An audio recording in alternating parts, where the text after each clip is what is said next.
कुंभ में कार्य करने आए, वहाँ कुंभ में क्या करें? देखिए, भारत आस्था का देश है, संस्कृति के लिए प्रसिद्ध है।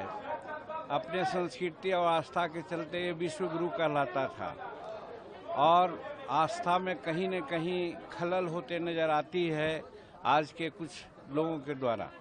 वैसी परिस्थिति में ये संगम पर स्नान करके, संगम पर करोड़ों लोग जुट करके आस्था को दिखलाते हैं और दिखला करके भारत की संस्कृति को अक्षुण्ण रखने का एक प्रण लेते हैं। आ करके हमको बहुत अच्छा लगा। देखा कोई संख्या का शुमार नहीं है, अनगिनत है।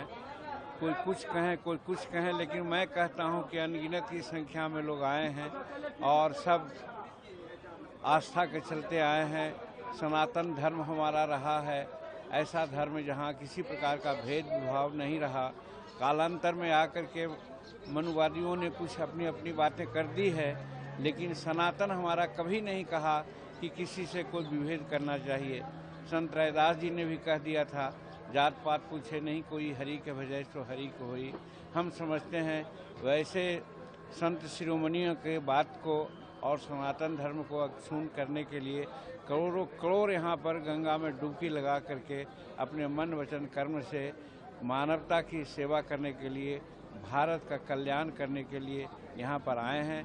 हम भी आए हैं तो यही सोच करके आए हैं कि भगवान सनातन धर्म को अक्षुण्ण रखे और लोगों को सद्बुद्धि दे कि जैसे पहले लोग रहते थे कि किसी प्रकार का कोई विभेद नहीं होता था, वही वातावरण पैदा हो। और दूसरी बात, हम उत्तर प्रदेश के योगी सरकार को हम बहुत बहुत प्रशंसा करते हैं कि आज इतनी बड़ी भीड़, इतने बड़ा इंतजाम शायद संसार में ऐसा कभी नहीं हुआ होगा, जहां 60 करोड़ के आसपास लोग आए होंगे और कुछ अपवाद छोड़ करके शांतिपूर्वक एक काम संपन्न हो रहा है। एक काबिल तारीफ है और नरेंद्र भाई मोदी जी के निर्देशन में ये सारी बातें हो रही है। तो मैं समझता हूँ कि ये भी एक उदाहरण योग्य है संसार में कि कैसे मैनेज किया जाता है। और इसमें सही बात है कि सनातनी लोग जो यहाँ आए हैं मन वचन कर्म से शांति पूर्वक रहते हैं।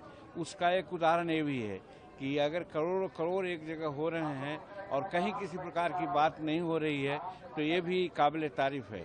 कुछ घटनाएं घटी हैं जिसके चलते लोग प्रशासन को, रेलवे को उत्तरदायित्व समझते हैं। मैं समझता हूँ उनका कोई दोष नहीं है।